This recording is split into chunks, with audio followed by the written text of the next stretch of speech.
اچھا جو وَإِنْ كَانَ الَّذِي يَقْوَى فِي النَّفْسِ، یہاں سے عبارت شروع ہوتی ہے کہ وہ چیز کہ یقویٰ فی النفس سے جو میرے نفس کے اندر جو ہے وہ قوی اور مضبوط ہے، لولا خروج عن ظاہر الاصحاب، اگر وہ جو بات ہے الذی یقویٰ فی النفس سے وہ ظاہر اصحاب سے خارج نہ ہو جائے، وہ کیا بات ہے کہ عدم توقفہ علی الاجازت اللاحقۃ، کہ یہ جو بے ہو رہی ہے، کون سی بے؟ رضایت مالک والی، کہ اسے علم ہے کہ مالک راضی ہے، یہ بے جو ہے وہ اجازہ لاحقہ کے اوپر موقوف نہیں ہے۔ ٹھیک ہے جی، یہ کیا ہوگی؟ عبارت ہوگی اور ترجمہ ہو گیا۔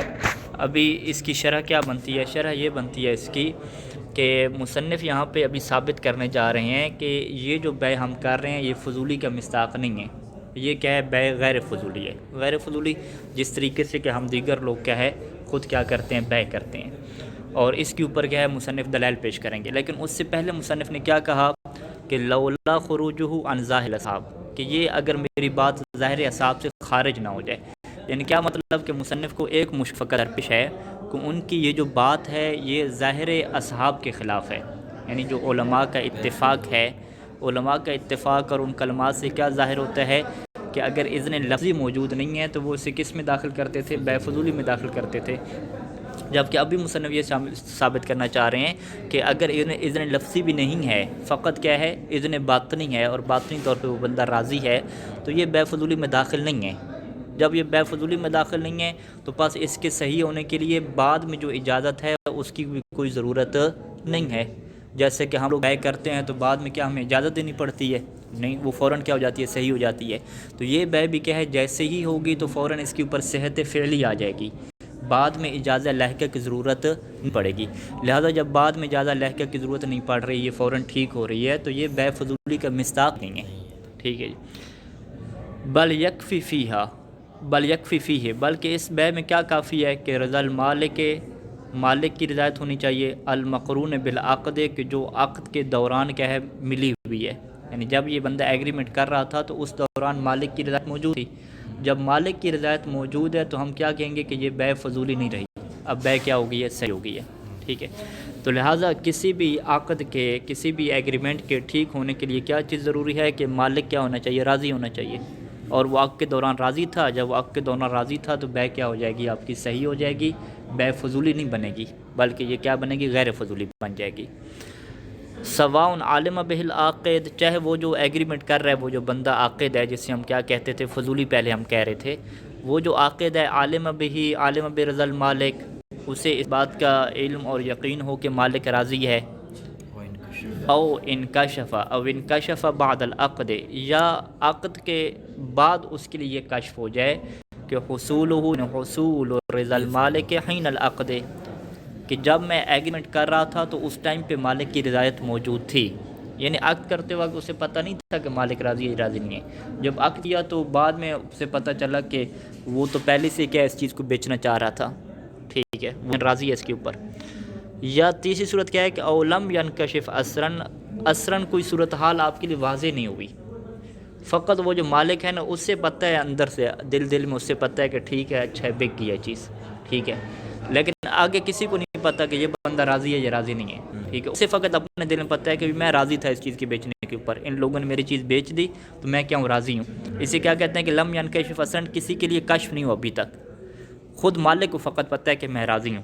تو پس جب مالک پتہ ہے کہ میں راضی تھا کے دوران، تو اب شرعی طور پہ مالک کے اوپر کیا ذمہ داری آ جائے گی کہ فیجب علی المالک، مالک کے اوپر شرعی طور پہ واجب ہو جائے گا کہ فیما بینہ و بین اللہ، کے بین اللہ تعالیٰ، کہ وہ اپنے اور اپنے اللہ کے درمیان کے اپنے معاملے کو درست کرے، کہ وہ اس جہت کے اعتبار سے کہ جو اس کے اور اللہ کے درمیان ہے کیا واجب ہو جائے گا؟ فیجب و امضاء، کہ وہ امضاء کرے، راضی ہو جائے، یعنی اوکے کرے، کس چیز کو؟ ما راضی بہی، جس کے اوپر وہ راضی تھا، جس عقد کے اوپر وہ راضی تھا اس کو وہ اوکے کر دے، بعد میں انکار نہ کرے، یہ اس کے اوپر شرعی طور پہ واجب ہو جائے گا، کیونکہ جو بھی آپ بے کرتے ہیں وہ بے لازم ہو جاتی ہے، بعد میں آپ جو ہے وہ یہ نہیں کہہ سکتے کہ آپ مجھے چیزیں واپس کرو، یہ کرو۔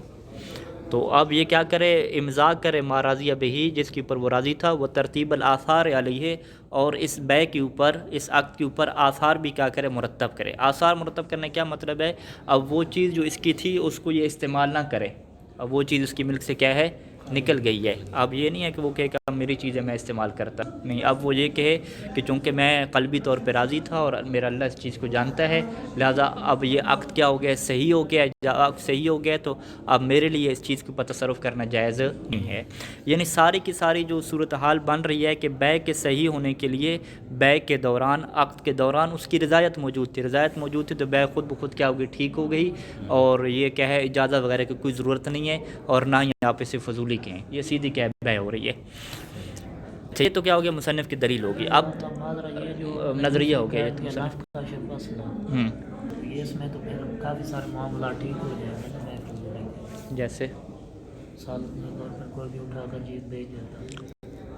ہاں، کوئی بھی چیز اٹھا کے بیچ دیتا ہے اور وہ بندہ دیکھیں، لم ینکشف اثراً میں خود مالک کے اوپر ذمہ داری آتی ہے، دوسروں کے اوپر نہیں آتی. آپ کی یا میری کسی نے چیز اٹھا کے بیچ دی تو اب مجھے پتہ ہے کہ میں اس چیز کو بیچنا چاہتا تھا اور میں راضی ہوں کہ بکے، ٹھیک ہے. جب وہ بیچ رہا تھا تو میں راضی تھا. اب جب وہ چیز بک گئی تو اب میرے اوپر شرعی ذمہ داری آ گئی ہے کہ میں وہ چیز واپس نہ مانگوں، اس کی تصرف نہ کروں. یہ اس کا مطلب ہے. اصل مالک جو ہے وہ اس چیز کو واپس طلب نہ کرے. ہاں، اصل مالک نہ طلب کرے. وصول مال بھی تو اس کے لیے ضروری ہوگا. مثلا اس کی چیز کسی نے بیچ ہاں، وہ پیسہ تو اس کے پاس ہی آئے گا نا. پیسہ آئے گا تو وہ دیکھیں، بیع فضولی کا ہوتا ہے کہ عاقد جو ہوتا ہے اس نے اپنی طرف سے نہیں بیچتا، ہاں مطلب وہ اسی کی طرف سے بیچتا ہے. پیسہ تو اسے ملے گا نا. تو پیسہ جب مل جائے گا تو ہاں. آلریڈی پھر وہ کیسے مثلا اپنے مال میں تصرف تو ہاں، پیسہ مل گیا نا. اب پیسہ ملنے کے بعد وہ کیا کہتا ہے، نہیں جی میں تو راضی تھا ہی نہیں، ٹھیک ہے، لہٰذا پیسہ واپس لو، میری چیز واپس کرو. یوں نہیں کہتا، اس کا اختیار نہیں ہوگا. یعنی وہ غلط بیانی اور جھوٹ بولنا اس کے لیے حرام ہو جائے گا نا پھر. جبکہ بیع فضولی میں ایسا نہیں ہوتا تھا. وہ اس میں کہہ سکتا تھا کہ بھئی میں راضی نہیں ہوں، میں معاملے کو فسخ کرتا ہوں، ختم کرو، پیسہ اپنا واپس لاؤ. یہ لازم ہو جائے گی بیع. تو یہ کیا ہو جائے گی، یہ فیما بینہ و بین اللہ، اس کا اور اس کے اللہ کا معاملہ ہو جائے گا، ٹھیک ہے. یعنی اس میں ہم کیا کہتے ہیں، ہم نے کیا، یہ دین اور تدین کا مسئلہ ہے، ٹھیک ہے. وہ بندہ متدین ہے تو اس چیز کو کرے، متدین نہیں ہے تو پھر ظاہری بات ہے جو حال حرام میں فرق نہیں کرتے ان کا ہم کیا لینا دینا ہم سے، ٹھیک ہے. اس چیز کا کہ فیما بینہ و بین اللہ، اگر اجازت کشف نہیں ہوتی اور کسی کو پتہ نہیں چلتا راضی ہے یا راضی نہیں ہے، اس سے خود پتہ ہے کہ میں تو راضی تھا، اس کے اوپر یہ شرعی ذمہ داری آئے گی کہ بھئی آپ اپنے آثار مرتب کریں، بیع لازم ہو چکی ہے، پیسہ لے لیں اور وہ چیز کیا ہے اس سے واپس نہ مانگیں اور بعد میں انکار بھی نہ کریں کہ جی میں تو راضی نہیں تھا. اس طرح کی غلط بیانی کیا نہ کریں، یہ آپ کے شرعی طور واجب ہے. اچھا، یہ مصنف کا کیا ہو گیا، نظریہ ہو گیا. لہٰذا پہلے سٹیپ میں جو کل کی بحث نظریہ کیا تھا کہ یہ عقد فضولی ہے. آج کا نظریہ کیا بنا کہ یہ کیا ہے جی، عقد فضولی نہیں ہے، یہ غیر فضولی ہے. غیر فضولی کے لیے مصنف کا مرکزی نقطہ کیا ہے کہ اصل جو بیع ہوتی ہے اس کے صحیح ہونے کے لیے کیا ہوتی ہے، رضایت ہوتی ہے، رضایت باطنی. بندہ باطنی طور پہ راضی ہے تو معاملہ کیا ہے، فٹ ہو جائے گا، ٹھیک ہے. یعنی یہ نکاح کی طرح نہیں ہے. میں نے ظاہری کو یہاں پہ کٹ کر دیا. ہاں، ظاہری اذن ظاہری ضروری نہیں ہے یہاں پہ، ٹھیک ہے. یعنی نکاح میں تو ہم کیا کہتے ہیں کہ ظاہری اذن اور ظاہری الفاظ کا ہونا ضروری ہے نا نکاح میں. لیکن مصنف نے جب بیع کی بات کی، کہا کہ نہیں، بیع جو ہے وہ نکاح کی طرح نہیں ہے کہ فقط لڑکا لڑکی راضی ہیں تو ہو جائے گا نکاح. نہیں، وہاں پہ جو ہے وہ الفاظ کی ضرورت پڑتی ہے. تو کہتے ہیں بیع اس طریقے سے نہیں ہے. بیع میں فقط اگر راضی ہیں تو یہ بیع کیا ہو جائے گی، الفاظ کا ہونا یہاں پہ ضروری نہیں ہے. اسی وجہ سے یہ پیچھے اور آگے بحثوں میں ایک چیز ہوتی ہے جسے معاطات کہتے ہیں کہ آپ لین دین کریں، الفاظ نہ بھی بہت تو کیا ہوتی ہے، صحیح ہو جاتی ہے. دکان سے آپ نے روٹی اٹھائی، پیسہ دے دیا، ٹھیک ہوگی. تو یعنی یہ نکاح کی طرح تو نہیں ہے نا کہ آپ نے باقاعدہ کوئی صیغے پڑھنے ہوتے ہیں، الفاظ کہنے ہوتے ہیں. تو لہٰذا مرکزی نقطہ اس میں کیا ہے، رضایت ہے. تو اب عقد کے دوران وہ راضی تھا یا راضی نہیں تھا، راضی تو تھا. ہماری بحث یہی ہو رہی ہے کہ عقد کے دوران وہ راضی تھا. جب راضی تھا تو آپ اسے فضول انٹر نہیں کریں گے. یہ آپ کس کا فرد بنائیں گے، غیر فضولی کا فرد بنائیں گے، ٹھیک ہے. بیع لازم ہوگی. اچھا، اب دلائل کیا ہے مصنف کے اوپر کہ بھئی اس کے اوپر جو ہے وہ مالک کے اوپر واجب ہے کہ اس کے اوپر راضی ہو، یہ بیع صحیح ہو جائے گی. پہلی دلیل جو ہے وہ قرآن مجید کی جو ہے وہ یہ آیت لے کر آتے ہیں، لعموم وجوب الوفاء بالعقود. کیونکہ یہ جو سورہ مائدہ کی 1 نمبر آیت ہے کہ اوفو بالعقود، کہ اپنے عقود اور جو ایگریمنٹ ہیں ان کی وفا کرو، ان کو کیا کرو، پورا کرو. یہ جو آیت ہے اوفو بالعقود، اس میں کیا ہے، عام ہے. کیا چیز عام ہے، العقود. اس میں العقود کے اوپر الف لام لگی ہوئی ہے اور الف لام کیا عموم کا فائدہ دیتی ہے کہ بھئی جو بھی ایگریمنٹ ہو جائیں ان کی تم نے کیا کرنی ہے، وفا کرنی ہے. تو اب ہم کہیں گے کہ یہ جو عقد بیع ہوا ہے، کیا یہ عقد بیع ہے یا عقد بیع نہیں ہے؟ عقد بے ہے. جب عقد بے ہے تو اس کے اوپر اس کی وفا کرنا کیا ہو جائے گی؟ واجب ہو جائے گی. تو یہ پہلی دلیل ہے. سے کیا کہتے ہیں؟ عموم سے تمسک کرنا. کہ اوفوا بالعقود میں العقود میں یہ تو نہیں کہا کہ وہ جو ہے وہ الفاظ اگر اس کے رضایت والے ہوں تو پھر عقد کی وفا کرنی ہے. اگر رضایت والے الفاظ نہیں ہیں، فقط رضایت باطنی ہے، تو پھر وفا نہیں کرنی.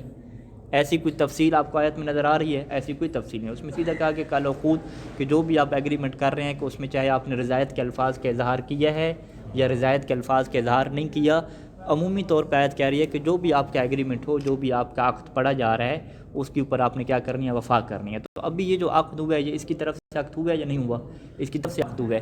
اب یہ بندے کے اوپر واجب ہو جائے گا کہ اس کی کیا کرے؟ وفا کرے، اور اس کو کیا کرے؟ کنٹینیو کرے.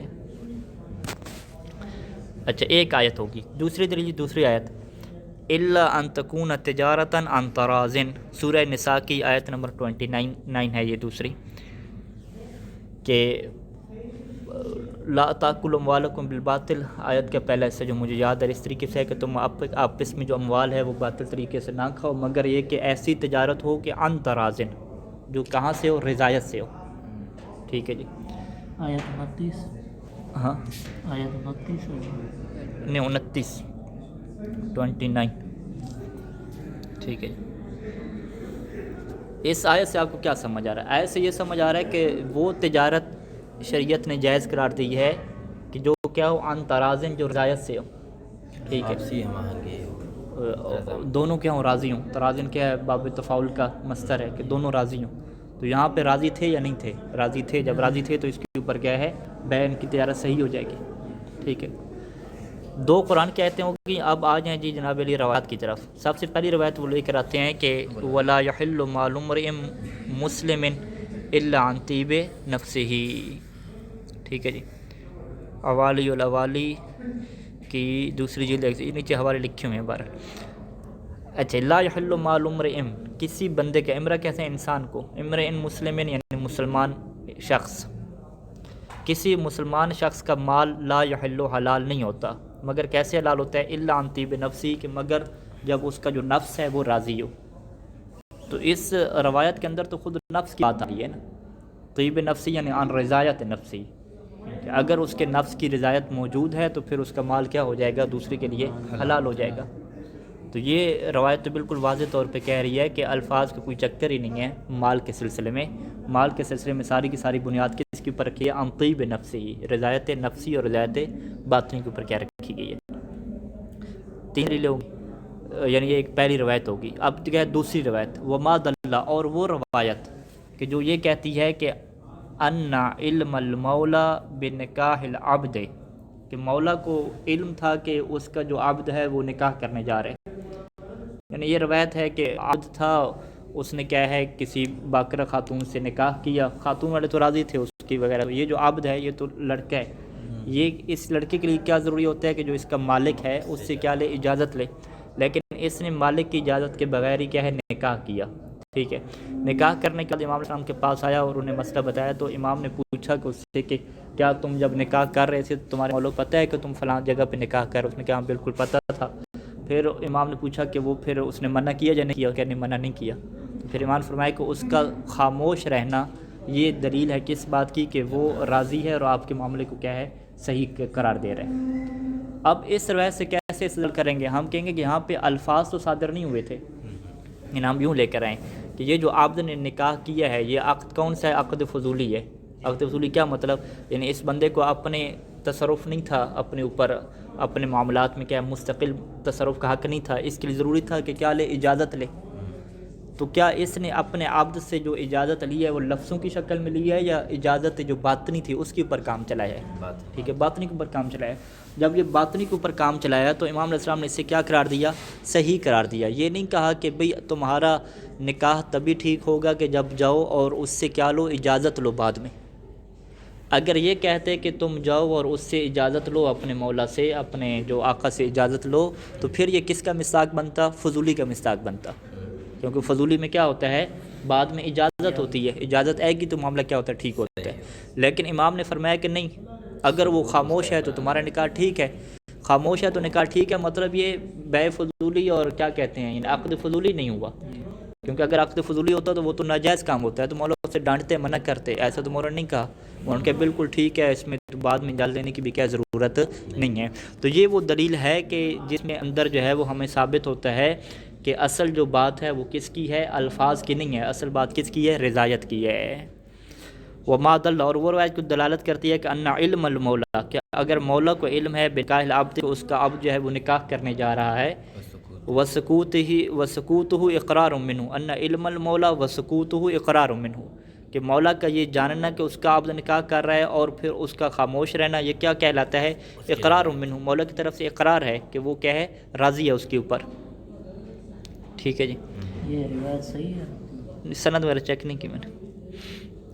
یہ ٹھیک ہے، عبد غلام تھا یا مطلب یہ سے آزاد تھا؟ عبد کہتے غلام کو ہے نا، نہیں، یہ عبد تو ایسے بھی استعمال ہوتا ہے۔ وہ تو نہیں یہ والا ہے، یہاں پہ عبد جب یہ روایات میں استعمال ہوتا ہے تو وہ عبد فلاں اور مولا یہ غلام کے معنی میں استعمال ہوتا اچھا، ہے۔ ٹھیک ہے، ان کا شاید مطلب استعمال۔ کتنی دو روایت ہوں گی، اس روایت وہی ہے عروہ، و روایت عروہ البارقی العطیہ، روایت عروہ باروقی یا باریکی جو کہ ہے پہلے آپ کو بیان بھی کی تھی، جو کہ ہے کی، اس روایت میں کیا ہے کہ حیث اقبض المبیہ، حیث اقبض یعنی عروہ نے کیا کیا، جو چیز خریدی تھی، بھی کیا خریدی تھیں، اس نے 2 بکریاں خریدی تھیں، ان 2 بکریوں میں سے جو ایک بکری تھی اسے کیا ہے اقبضہ دوسرے کے حوالے کر دیا۔ ٹھیک ہے، وہ 2 بکریاں کس کی تھیں، پیغمبر اسلام کی تھیں، ان کے پیسوں سے خریدی تھیں۔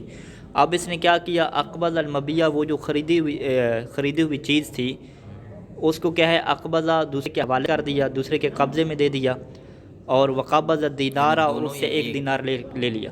دیکھیں 2 معاملے ہوئے ہیں نا عروہ کے پاس، ایک تو عروہ نے پہلے معاملہ کیا کہ 1 دینار سے 2 بکریاں خریدیں، حالانکہ پیغمبر صلی اللہ علیہ وسلم نے فرمایا تھا کہ 1 بکری خریدنی ہے، شاۃ کا لفظ ہے، اس نے 2 خریدیں، اس کی بات نہیں ہو رہی یہاں پہ۔ جب وہ واپسی پہ رستے میں آ رہا تھا جو اس نے کام کیا، رستے میں اس نے کیا کیا کہ وہ جو خریدی ہوئی بکری تھی، مبی کیا ہے، خریدی ہوئی بکری، اس کو کیا کیا، اس نے بیچا کیا مطلب کہ 1 بکری کو اگلے کے حوالے کیا، اگلے کے قبضے میں دیا، اور اس سے اس کے بدلے میں کیا لے لیا، دینار لے لیا۔ یہ کون سی بے ہو رہی ہے؟ آپ کہتے ہیں، پیچھے ہم نے کہا تھا کہ یہ بے فضولی ہے، کیونکہ علماء اس سے استدلال کرتے ہیں بے فضولی میں۔ ٹھیک ہے، اب یہ مصنف اس سے استدلال کر رہے ہیں کہ نہیں جی، یہ بے فضولی بنتی نہیں ہے۔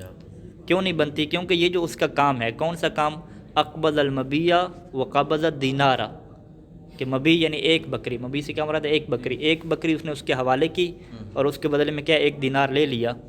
یہ جو اس کا کام ہے یہ کہتے ہیں بے فضولی کا مصداق نہیں ہے۔ بے فضولی کا کیوں مصداق نہیں ہے؟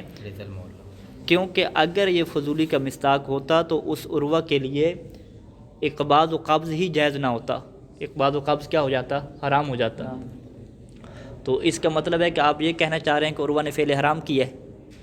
ٹھیک ہے، آپ کہیں بالکل ٹھیک ہے، فعل حرام کیا ہوگا، عروہ معصوم تھوڑی ہے، ٹھیک ہے، لیکن ہم کہیں گے اگر اس نے فعل حرام کیا ہوتا تو پیغمبر اسلام اس کی سرزنش تو کرتے، کیونکہ یہ تو قانون ہے کہ معصوم کے جب علم میں کسی کا کوئی فعل آ جائے تو اگر معصوم اس کے فعل کے اوپر خاموش رہ جائیں تو وہ فعل کیا ہوتا ہے، حلال ہوتا ہے، صحیح ہوتا ہے۔ تو رسول خدا نے اس کی سرزنش کیوں نہیں کی، بلکہ روایت کے مطابق اس کو الٹا کیا دیا، دعا دی ہے۔ تو اس کا مطلب ہے اس کا یہ والا فعل، کون سا فعل، اقباض اور قبض والا جو دوسرے سٹیپ پہ ہوا ہے، یہ صحیح ہے، یہ فضولی کا مصداق نہیں ہے۔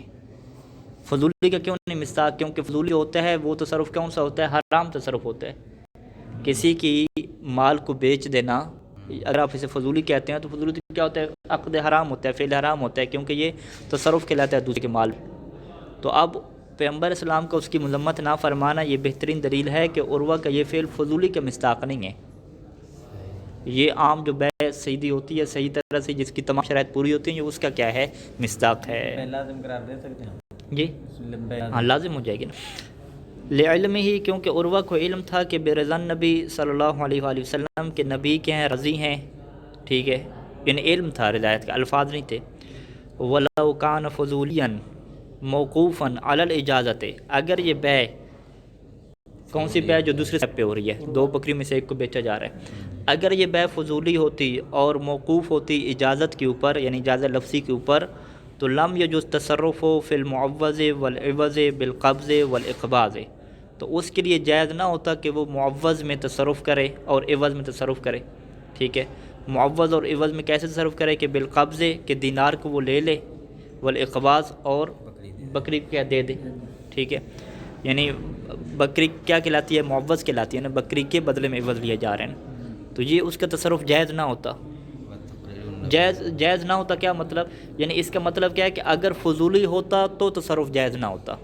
دیکھیں دو باتیں آپ غور ذہن میں رکھیں کہ آپ یہ کہیں کہ فضولی میں جو بھی قبض و اقباض ہوتا ہے وہ ناجائز کام ہوتا ہے، ٹھیک ہے، لہٰذا یہ آپ ایک نقطہ وہاں پہ لکھیں گے پیپر میں کہ اگر عروہ کی بیع فضولی ہوتی تو اس کا یہ کام کیا ہوتا؟ ناجائز کہلاتا، لا یجوز شرعاً، اس کا یہ کام کیا کہلاتا؟ حرام کہلاتا۔ اور وتقریر النبی صلی اللہ علیہ وآلہ وسلم لہو، اور معصوم کا خاموش ہو جانا، نبی کا خاموش ہو جانا لہو عروہ کے لیے، اللہ ما فعل جو اس نے انجام دیا تھا، دلیل علی جوازی، علی جواز کون سا؟ علی جواز تصرف، ٹھیک ہے، علی جواز قبض والاقباض، ٹھیک ہے، تو تقریر معصوم یہاں پہ دلیل بنتی ہے کہ اس کا فعل کیا ہے؟ جائز ہے۔ اچھا پھر فعل جائز ہے تو اس سے کیا ثابت ہوگا؟ فضولی نہیں ہے آپ کے اندر، بالکل فضولی ہوگی، یعنی اس دلیل کو یوں لکھا جاتا ہے کہ اگر فضولی ہوتی تو اس کا لازمہ کیا بنتا کہ تصرف کیا ہوتا؟ حرام ہوتا۔ جب تصرف حرام نہیں ہے تو پھر بس آپ پہلے جائیں، بس یہ فضولی نہیں ہے، ٹھیک ہے، یوں آپ آ کے کیا رکھیں گے، اس کو بنائیں گے منطق کی نگاہ میں کہ اگر یہ فضولی ہوتی تو اس سے تعلیق فاسد لازم آتی کہ یہ کیا ہو جاتی جناب علی؟ حرام کام ہو جاتا، اور چونکہ اب حرام کام نہیں ہوا تو پس اس سے کشف ہو گیا کہ یہ فضولی نہیں ہے، ٹھیک ہے، سارے ادلہ ہیں نا ان میں، یہ ادلہ ہیں، ابھی تک ادلہ آ رہی ہیں، بس ان کی وضاحت کرنا، ابھی تک اشارہ نہیں آ رہا، فضولی نہیں ہے، بے فضولی نہ ہونے کی ادلہ آ رہی ہیں، ٹھیک ہے، 3 روایتیں، ہاں کتنی روایتیں ہوگی؟ 3 روایتیں ہوگی نا، لا یحل مال عمر، ایک روایت، دو قرآن کی، تیسری روایت، تیسری 3 روایتیں، 5 ٹوٹل دلائل ہوگی، 3 روایتیں ہوگی، ایک وہ عبد والی روایت ہوگی، ایک عروہ باروکی والی بھی روایت ہم نے پڑھی، ٹھیک ہے۔ اچھا اس کے بعد خود مصنف کیا کہتے ہیں؟ کلمات اصحاب سے بھی کیا کرتے ہیں؟ استدلال کرتے ہیں، جبکہ مصنف شروع میں کیا کہہ چکے تھے کہ لولا خروجہ عن ظاہر الاصحاب، وہاں پہ بات کیا کی تھی کہ جو میرے دل میں چیز قوی طور پہ آ رہی ہے کہ یہ بے فضولی بننی نہیں چاہیے، اس میں ایک کہا کیا تھا کہ لولا خروجہ عن ظاہر الاصحاب، کہ مشکل پیش کیا آ رہی ہے کہ یہ جو میں بات کرنے جا رہا ہوں یہ کلمات اصحاب کے خلاف ہے، کیونکہ وہ اس سے کس میں انٹر کر رہے ہیں؟ بے فضولی میں انٹر کر رہے ہیں۔ ابھی کہہ رہے ہیں کہ ما ان کلمات الاصحاب فی بعض المقامات، مجھے اصحاب کے کلمات بعض مقامات پہ ایسے ملے ہیں، ٹھیک ہے، کہ یظہر منہا، کہ جن سے یہ ظاہر ہوتا ہے کہ خروج ھذا الفرض عن الفضولی، کہ یہ فرض فضولی سے خارج ہے اور عدم وقوف علی الاجازت ہے، اور اجازت کے اوپر یہ اس کا صحیح ہونا موقوف ہی نہیں ہے، لہذا یہ صحیح ہے، لہٰذا یعنی میں پہلے کہہ رہا تھا کہ اصحاب کے کلمات کی مخالفت نہ ہو، تو میں اپنی اس بات سے ابھی پھیر رہا ہوں، بعض کلمات سے میرے نظریے کیا ہے یہ موافقت ہوتی ہے کہ اصحاب بھی کیا ہے میرے ساتھ ہیں، ٹھیک ہے، وہ کون سے کلمات ہیں کہ جن سے مصنف کہہ رہے ہیں کہ ظاہر ہوتا ہے کہ وہ میری بات کے ساتھ ہیں؟ مثل قول فی الاستدلال للصحت، مثال کے طور پہ اصحاب کا یہ جو قول ہے، یہ جو ان کا لکھنا ہے اور کہنا ہے، کس مقامات پہ کہ فی الاستدلال علی الصحت، کہ جب وہ بے فضولی کی صحت پر استدلال کرتے ہیں، صحت تعلیقی کے اوپر استدلال کرتے ہیں، تو وہ کیا کہتے ہیں؟ وہ یوں کہتے ہیں کہ ان شرائط کلھا حاصلۃ، ان شرائط کلھا حاصلۃ، وہ کہ ان شرائط کلھا حاصلۃ، کہ وہ یہ کہتے ہیں کہ تمام کی تمام شرائط حاصل ہوتی ہیں بے فضولی میں، فقط ایک شرط کیا حاصل نہیں ہوتی؟ الا رضا المالک، فقط ایک شرط کون سی حاصل نہیں ہوتی؟ مالک کا رضا۔ یہ جملہ مصنف نے کہا کہ اس جملے سے میری والی بات ثابت ہو رہی ہے، وہ کہتے ہیں بھی آپ کی بات کیسے ثابت ہوگی؟ یہ جملہ ہے کہ بے فضولی میں وہ لوگ کیا کہتے ہیں کہ یہ بے فضولی میں تمام شرائط ہوتی ہیں، بالغ ہے، عاقل ہے، مجنون نہیں ہے، ٹھیک ہے، لیکن فقط ایک شرط موجود نہیں ہوتی، کون سی شرط موجود نہیں ہوتی؟ کہ وہ مالک راضی نہیں ہوتا، ٹھیک ہے۔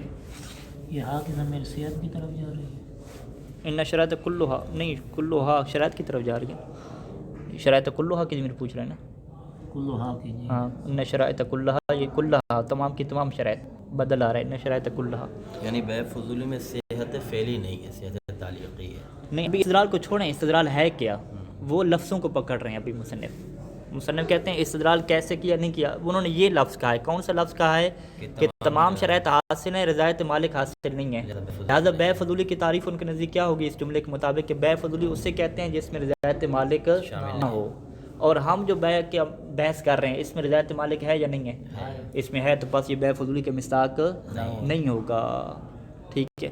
لہٰذا اگر وہ عبارت یوں لاتے ہیں کہ الا اجازت المالک، لفظ سے اجازت رکھتے، تو اجازت تو کس کے لیے بولا جاتا ہے؟ لفظوں کے لیے بولا جاتا ہے نا، لیکن انہوں نے لفظ سے اجازت نہیں رکھا، انہوں نے لفظ سے رضایت رکھا، تو رضایت تو کس کو شامل ہوتی ہے؟ باطنی کو شامل ہوتی ہے۔ تو لہٰذا الا رضا المالک کہہ دینا کہ بھئی بے فضولی اس سے کہتے ہیں کہ جس میں رضایت مالک نہیں ہوتی، جبکہ ہم جس مورد میں بات کر رہے ہیں اس میں رضایت مالک ہے۔ لہٰذا اصحاب کا یہ جو کلمہ ہے یہ میرے موقف پہ دلیل ہے کہ وہ ہمارے والے مورد مسئلہ کو فضولی کا مصداق نہیں سمجھتے، کیونکہ وہ فضولی اس سے کہتے ہیں کہ جس میں رضایت مالک نہ ہو، جبکہ ہمارے مورد میں رضایت مالک ہے۔ یہ علامہ ہلی نے تو اجازت کا کہا تھا نا۔ انہوں نے اجازت کہا، اسی وجہ سے بعض کلمات کہا نا، اچھا، ہاں بعض اصحاب کا کہا۔ روایت دو ہی نا، تین کیسے؟ مطلب یہ معلوم ایک روایت ہو گئی، ایک نکاح والی ہو گئی، نکاح کے عبد والی ہو گئی، ایک یہ دو نکاح والی، دو باروکی عروہ باروکی والی، تین، اچھا یہ ماد اور اللہ دو قرآن کی یعنی پانچ دلیلیں، پانچ دلیلیں ہو گئی۔ اچھا اس کلمے سے بات سمجھ آ گئی؟ ایک اور کلمہ سنیے گا بعد صاحب کا، وقولہم ان الاجازت لا یکفی فیہا سکوت، کہ اجازت میں کافی نہیں ہے خاموش ہونا، لأنہ عام من الرضا، کیونکہ جو سکوت ہے، لأن سکوت عام من الرضا، یہ رضا سے کیا ہے؟ عام ہے۔ بعض کا بندہ خاموش ہوتا ہے وہ راضی ہوتا ہے، بعض کا بندہ خاموش ہوتا ہے وہ راضی نہیں ہوتا، لہٰذا اجازت کے اندر کسی کا خاموش رہنا کیا کافی نہیں ہے۔ یعنی جب یہ علماء بحث کرتے ہیں کہ چلیں بے فضولی تو ہو گئی، اب بعد میں کیا مالک کی اجازت ہونی چاہیے، تو وہ کہتے ہیں اجازت کے لیے ضروری ہے کہ الفاظ کیا ہوں؟ ظاہر ہوں۔ ہم کہتے ہیں بھی کیوں الفاظ ظاہر ہوں؟ وہ کہتے ہیں اس وجہ سے کیونکہ اگر والد خاموش رہا تو ضروری نہیں ہے کہ اگر والد بچی کی شادی پہ خاموش ہے تو وہ اندر سے راضی بھی ہو، کیونکہ جو خاموشی ہے عام من الرضا، خاموش ہونے کو آپ رضایت کبھی نہیں ثابت کر سکتے، یہ وسیع چیز ہے۔ بعض کا رضایت کی سے بندہ خاموش ہوتا ہے، بعض کا ناراضگی کی وجہ سے کیا ہوتا ہے؟ خاموش ہوتا ہے، اور اجازت میں خاموشی، اور اجازت میں کیا ہے؟ خاموشی کافی نہیں ہے، ٹھیک ہے۔ اس بات سے، اس قول سے کیسے مصنف کو سپورٹ ملی ہے؟ ہاں جی، اس لفظ سے مصنف کیسے سپورٹ لے رہے ہیں؟ رضایت ہے یہاں پہ، انہوں نے رضایت کو ہاں شامل کیا ہے، اجازت ہاں، نہیں۔ اس کا مطلب ہے کہ اگر وہ سکوت کو کافی نہیں قرار دے رہے، کیوں دلیل کیا دے رہے ہیں کہ سکوت تو رضایت سے عام ہوتا ہے، اس کا مطلب ہے کہ ان کی نگاہ کس طرف جا رہی ہے؟ رضایت کی طرف جا رہی ہے، تو اصل میں وہ اجازت کو کاشف بنانا چاہتے ہیں، کس لیے؟ رضایت کے لیے۔ یعنی اجازت کو جو الفاظ ہیں، الفاظ کا کوئی کردار نہیں ہے، اصل کردار کس کا ہے؟ رضایت کا ہے۔ اس سے ہم فقہ میں کیا کہتے ہیں کہ الفاظ کو موضوعیت حاصل نہیں ہے، الفاظ کا کردار کیا ہے؟ طریقیت کیا ہے؟ پہنچانے والا کردار ہے، کس کی طرف؟ رضایت کی طرف۔ الفاظ کا کردار کیا ہے؟ کاشف کرنے والا ہے۔ تو لہٰذا جب وہ کہہ رہے ہیں کہ بھی سکوت کافی نہیں ہے چونکہ یہ رضا سے عام ہے، تو ہم کہتے ہیں اچھا تو اس کا مطلب آپ لوگوں نے رضا کو ثابت کرنا ہے۔ جب رضا کو ثابت کرنا ہے تو ہمارے مورد میں تو رضا موجود ہے، پہلے سے ثابت ہے۔ جب رضا پہلے سے ثابت ہے تو پھر الفاظ کی کیا ضرورت؟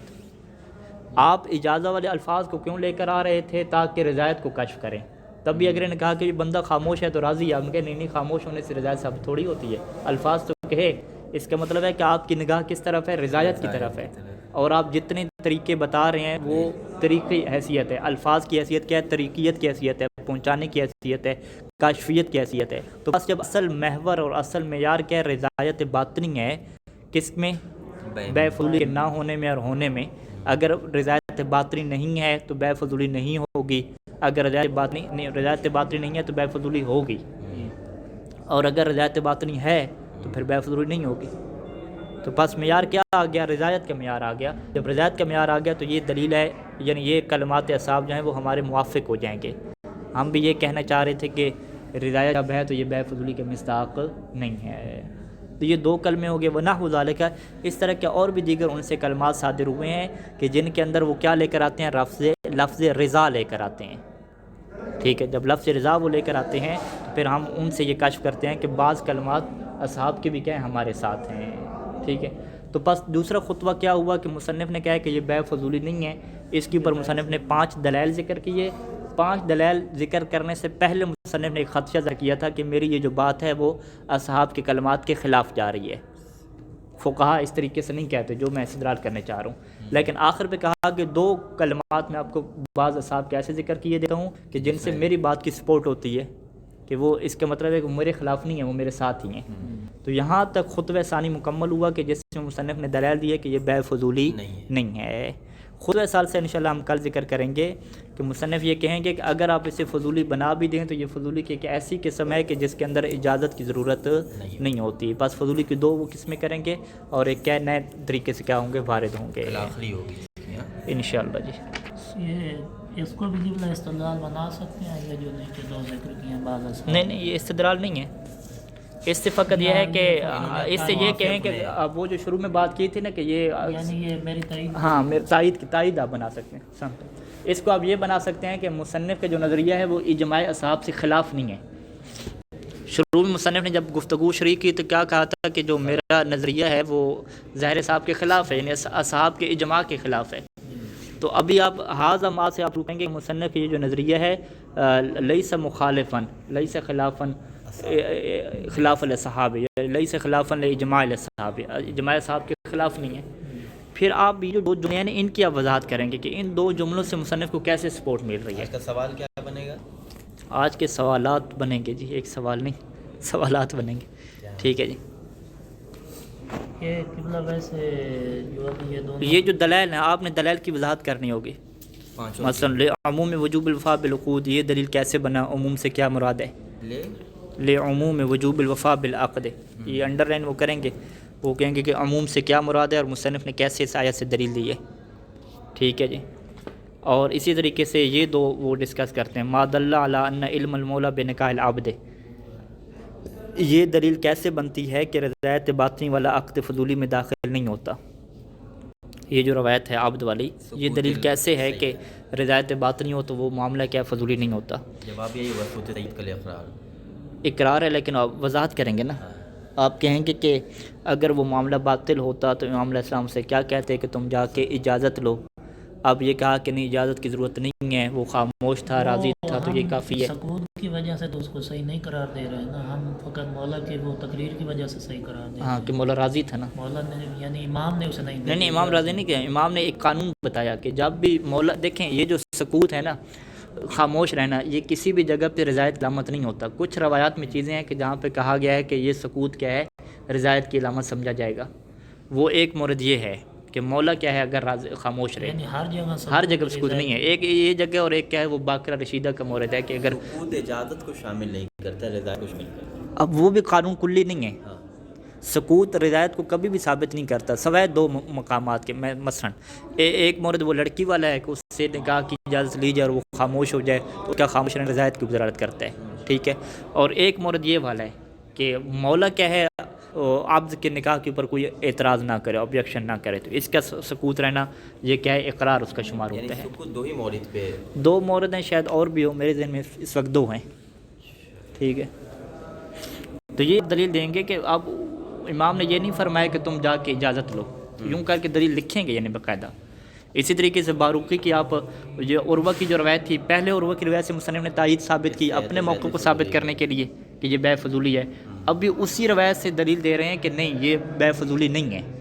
تو یہ کیسے نہیں ہے وہ آپ ثابت کریں گے کہ اگر فضولی ہوتی تو تصرف حرام ہوتا، اب جب تصرف جائز ہو گیا تو فضولی نہیں ہے. یہ آپس میں کیا ان کا آپس میں جوڑ ہے، اس کی آپ نے وضاحت لکھنی ہوگی.